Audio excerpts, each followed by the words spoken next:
వెలమలకు రాజ్యాధికారం దక్కేలా చర్యలు తీసుకుంటామని రాష్ట్ర పరిశ్రమల శాఖ మంత్రి గాజువాక వైసీపీ అభ్యర్థి గుడివాడ అమర్నాథ్, ఎంపీ అభ్యర్థి బొత్స ఝాన్సీ అన్నారు. బీసీ రోడ్ టీఎన్ఆర్ కళ్యాణ మండపంలో వెలమ సామాజిక వర్గ ఆత్మీయ సమావేశం 65వ వార్డు కార్పొరేటర్ గాజువాక వెలమ సంఘం అధ్యక్షులు బొడ్డు నరసింహపాత్రుడు అధ్యక్షతన జరిగింది. ఈ సమావేశంలో అమర్నాథ్, బొత్స ఝాన్సీ మాట్లాడుతూ ఎన్నికలలో వెలమలు కీలక పాత్ర పోషిస్తారని అన్నారు. తన తండ్రి, తాత ఈ ప్రాంతానికి చేసిన కార్యక్రమాల గురించి ప్రతి ఒక్కరూ చెప్పుకుంటారని, వారి బాటలోనే తాను కూడా నడిచి మంచి పేరు సంపాదిస్తానని అమర్నాథ్ అన్నారు. వెలమలు తమ కుటుంబ సభ్యునిగా భావించి తనకు ఎన్నికలలో విజయం సాధించి పెట్టాలని అమర్నాథ్ అభ్యర్థించారు. ఈ ప్రాంత వాసులకు ఏ కష్టం వచ్చినా తన దగ్గరకు రావచ్చని అమర్నాథ్ చెప్పారు. తనను గెలిపిస్తే గాజువాకను మోడల్ నియోజకవర్గంగా అభివృద్ధి చేస్తానని అన్నారు. ఈ కార్యక్రమంలో ఎమ్మెల్సీ వరదు కళ్యాణి, సీనియర్ నాయకులు రొంగలి జగన్నాథం, మాజీ ఎమ్మెల్యే తైనాల విజయకుమార్, పార్టీ జిల్లా అధ్యక్షుడు కోలా గురువులు, దేవన్ రెడ్డి, రాజాన వెంకట్రావు, చీకటి సత్యనారాయణ తదితరులు పాల్గొన్నారు.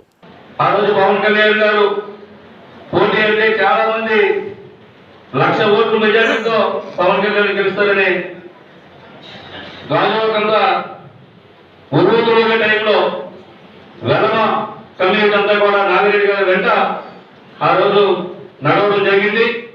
ఇదే వేదిక మీద నుండి ఆయన సంఘీభావం కలిగించి ప్రతి వార్డు కూడా తిరిగి ఆయన వెంట ఉండే ఆయన గెలుపుకి తోడ్పడిన అదృష్టం మాకు కలిగినందుకు మనస్ఫూర్తిగా మనందరినీ కూడా చాలా సందర్భాల్లో వెలమలందరూ నా వెంట ఉన్నారని చెప్పడం కూడా జరిగింది. అక్కడ ఇక్కడ కొంచెం అటు ఇటు బ్యాలెన్స్ గా ఉంటారు కానీ అందరూ సమానంగా ఉన్నవాళ్ళు. అటువంటివి మరి మీ అందరి తాలూకా ఆశీర్వాదం ఉండబట్టే అప్పుడు గొప్పలు ఎంపీగా వెళ్ళాను, విజయనగరం ఎంపీగా వెళ్ళాను. వెళ్ళిన తర్వాత మన తాలూకా బీసీ ఒక మహిళకి అవకాశం ఇస్తే మన తాలూకా కింద స్థాయి నుంచి కష్ట సుఖాలు ఏంటో తెలుసుకొని ఈ రోజు మన వారిని పార్లమెంట్ లో పిలిపించే అటువంటి గలాన్ని ఇవ్వబట్టే మీ అందరి ఆశీర్వాదం వైఎస్ఆర్ కాంగ్రెస్ పార్టీకి ఉండాలని చెప్పి మిమ్మల్ని అందరినీ కూడా హృదయపూర్వకంగా కోరుతాం.